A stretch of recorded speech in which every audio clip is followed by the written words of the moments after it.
Bonjour à la famille Griotte, la semaine débute sous une mauvaise note.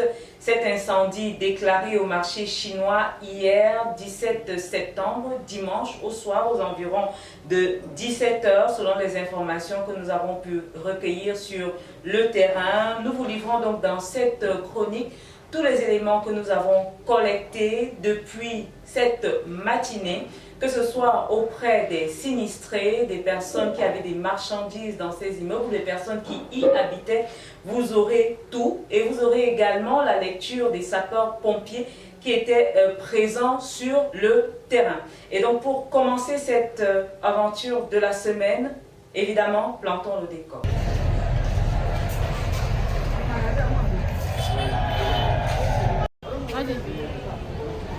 Aquadouche municipale ici au marché chinois, nous y sommes depuis hier. Les flammes ont commencé à créer la panique aux environs de 17 h selon les sources que nous avons recueillies ici sur le terrain. Et c'est juste derrière moi, là, que les flammes ont commencé selon les témoignages que nous avons reçus ici. Et autre information que nous avons reçue ici, c'est que malgré les efforts des éléments de sapeurs-pompiers, depuis hier, toute la nuit, les flammes continuent toujours à sévir ici. Et les éléments de sapeurs-pompiers sont à pied d'œuvre. Depuis, ils se relaient à chaque instant pour lutter contre les flammes. Mais aussi, il faut comprendre ici, pour votre information, qu'il y a d'énormes pertes en matériel et même financières, puisque les détenteurs des boutiques et des magasins ici nous ont fait des confidences pour certains qui gardaient des documents officiels et même confidentiels dans leurs magasins, ont tout perdu, et même ceux qui habitaient ici même ont également perdu leur appartement et même tous les documents officiels des membres de leur famille. Jusqu'ici, les flammes continuent toujours à se propager. Les éléments des sapeurs-pompiers, la gendarmerie, tous les éléments des forces de l'ordre se sont mobilisés pour lutter contre ces flammes. Mais ce que nous savons également, le combat n'est pas encore terminé. Guy-Henri Bemga depuis la douche municipale à Akwa pour Griotte Télévision. Comment est-ce que tout ceci a pu commencer? Comment est-ce que l'incendie s'est déclaré? C'est la question que se pose plus d'une personne. Et nous avons rencontré sur le terrain l'un des sinistrés qui explique qu'il y aurait eu en amont, donc en matinée, des travaux de soudure et que les techniciens auraient oublié de tout mettre en ordre avant leur départ. Alors c'est peut-être une piste que vont explorer les experts qui vont analyser la situation après cette catastrophe et qui vont certainement nous en dire plus. Mais en attendant, écoutons donc cet homme qui est également sinistré. Bon, l'histoire s'est déroulée hier à partir de 17 h. Donc, le feu a commencé sur un endroit où les gens étaient en train de faire la soudure. Et où ils faisaient la soudure, il y avait un endroit où les gars, certains commerçants gardaient leur matelas. Lorsqu'ils ont fini de faire leur soudure, ils sont partis sans avoir inspecté les lieux pour voir si les étincelles de soudure là ont touché les matelas là. Ils n'ont pas vérifié. Bon, quand ils sont partis, bien après ces étincelles là ont chauffé les matelas de certains commerçants. C'est où le feu a commencé jusqu'à ce que vous voyez un peu. Ça a pris un peu de partout, ça s'est disparu, ça a pris une longue chaîne comme ça. Et maintenant, il y a eu plusieurs dégâts. Il y a eu plusieurs dégâts matériels, même en somme, en argent, même l'espèce. Et plusieurs documents, parce qu'il y a d'autres commerçants qui ne gardent pas les documents à domicile. Les documents de maison, tickets fonciers, tout. Ils gardent dans leur magasin. Ça a pris fou. Par la grâce de Dieu, nous avons eu les sapeurs-pompiers qui sont arrivés, même comme c'était tardif. Ils ont pu gérer la solution. Et nous avons vraiment eu chaud. Jusqu'à présent, nous sommes tous sous les yeux. Il y a une parcelle là qu'on essaie d'éteindre le feu depuis un moment. Ça ne fait que dandiner, mais on sait qu'avec la force des sapeurs-pompiers, ça va. Alors, vous avez perdu? Nous avons perdu en marchandise. Moi, personnellement, j'ai perdu ma chemise de 3 millions. 3 millions, on a jeté par là. J'ai acheté ça dimanche. Le dimanche 3 millions.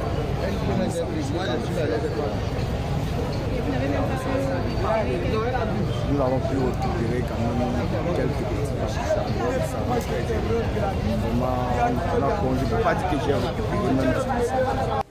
La circonscription des flammes a pu se faire en cette matinée du lundi 18 septembre 2023. Selon ce que nous explique le lieutenant Sok Léa qui supervisait les opérations sur le terrain en cette journée.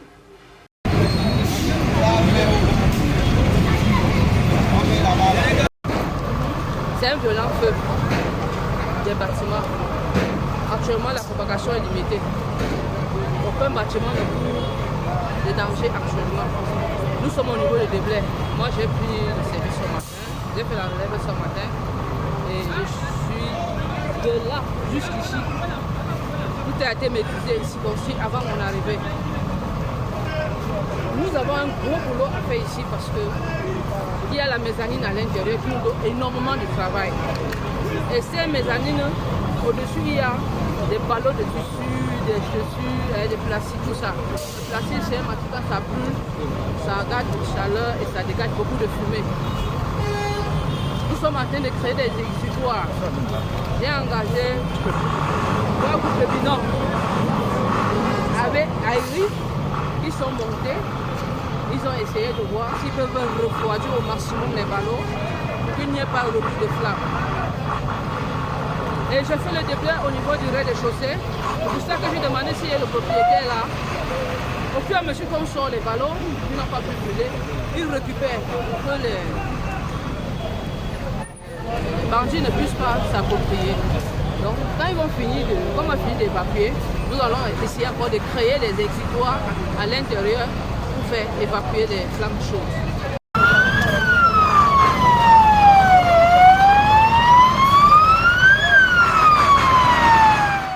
Il y a eu de nombreuses pertes matérielles, pas de pertes en vie humaine, heureusement. Et donc, ces pertes matérielles sont évaluées au milliard. D'ailleurs, les autorités parlent du milliard parti en fumée. Nous avons pu échanger avec quelques dames qui ont perdu des affaires, qui ont perdu leur activité, on va dire cela dans ce sens-là, dans cet incendie. Elles nous l'expliquent avec beaucoup de peine. Je fais partie de ce marché, ça fait pratiquement 10 ans. Comme ça, quand nous appelons aux environs de 18 heures, le marché est en train de prendre feu. Nous sommes arrivés dans l'intention de sauver quelque chose. Pour le constater, tout en épave, rien. Nous sommes vraiment très inconsolables. Vous voyez encore le feu partout. C'est comme ça depuis hier à 17h jusqu'à 7h. C'est vrai que tout le monde a vraiment fait de son mieux. Les forces de l'ordre ont essayé, l'équipe nationale a essayé, mais vraiment c'était un peu très supérieur. Mais à la grâce de Dieu, on garde la foi et on remet tout entre la main du Seigneur. 15 ans de souffrance sur la pluie, sur le soleil. Dieu m'a donné la prime. Voilà le feu qui vient prendre en quelques secondes. Dites-moi encore, qu'est-ce que je peux encore vous dire?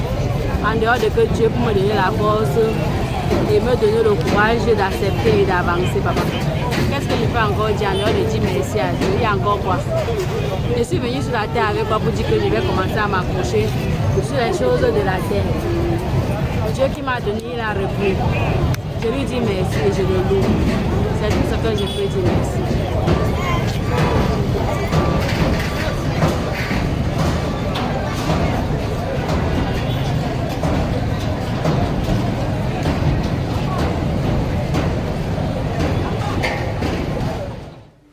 Alors, parmi les personnes que nous avons rencontrées également, vous allez voir la photo de cette dame qui a dit avoir rechargé sa marchandise samedi dernier. Et donc, en quittant les lieux, elle se disait qu'elle va recommencer de plus belle son commerce ce lundi. Elle est dépitée avec un regard vraiment creux.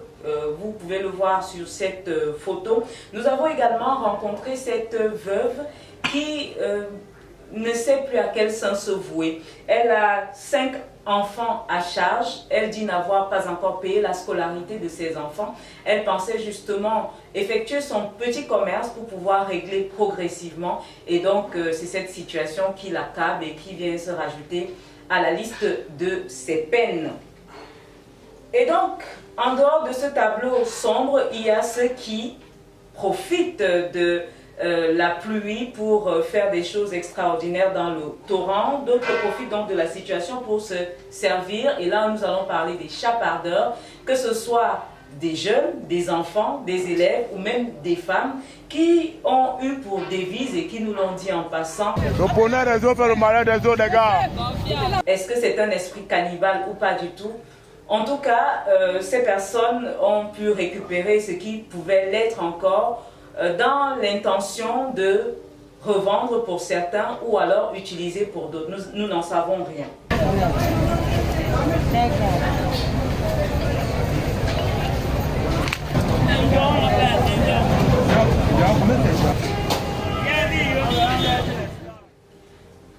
Au-delà donc de toute cette tristesse ou de cette joie partielle pour ceux qui récupèrent la marchandise des autres, nous avons cet homme qui a tout perdu dans son appartement parce qu'il résidait dans un appartement non loin du lieu où l'incendie s'est déclaré. Il est sorti juste avec le vêtement qu'il porte sur lui. D'ailleurs, vous allez l'entendre dans son intervention.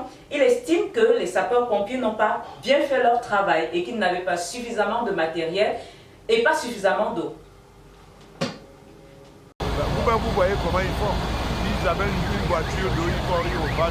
Il n'y avait pas de date de voiture. Je me demande s'ils n'ont pas d'équipement. Le feu a commencé hier à quelle heure? Bon, moi, c'est vers 17h, 18h. Je suis arrivé chez moi. Alors là, présentement, déjà, moi, je sais que ça a commencé à 16h.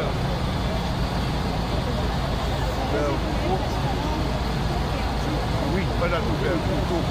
Vous voyez là, les images, vos images sont oui.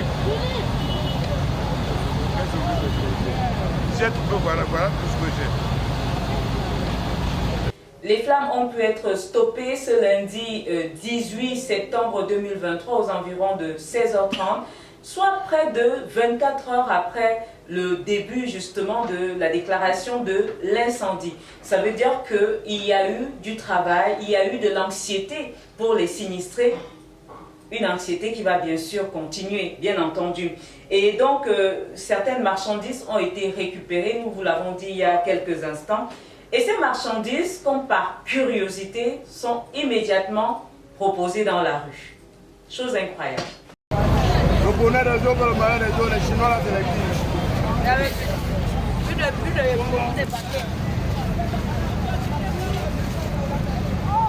Mais ne mentez pas.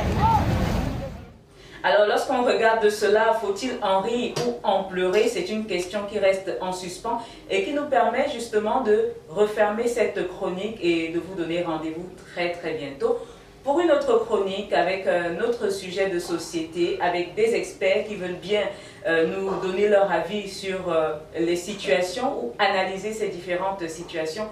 Merci de nous avoir regardés. Vous pouvez regarder nos différentes chroniques sur notre chaîne YouTube, celle qui vous intéresse, bien entendu. À très bientôt. 1500 alors. 1500. Ah mais donnez-moi l'argent là. Vous avez là.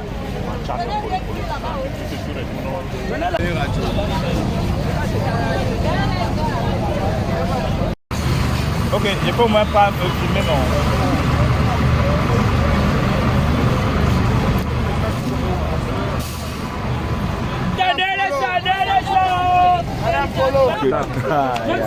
Oui, je suis en train de vous dire qu'au Cameroun, on n'a pas de sapeurs. Si on avait des sapeurs-pompiers ici au Cameroun, le feu n'atteignerait pas ma boutique. Voilà ma boutique à 0 pas. Je suis placé où vous voyez la cendre là. Je suis placé ici en train de faire les vidéos. Les sapeurs sont déjà ici placés. Branchez vos tuyaux, 2 litres d'eau. Ça ne fait rien, ils sont là placés. Le feu, jusqu'à la flamme me chasse. Dès que la flamme monte là, je récupère. Je recule un peu, jusqu'à l'extérieur. Voilà ma boutique. À présent, le feu est encore dans ma boutique. À présent, présentement, voilà encore le feu dans vous-même, vous voyez. Voilà encore la fumée. Voilà encore la fumée dans ma boutique.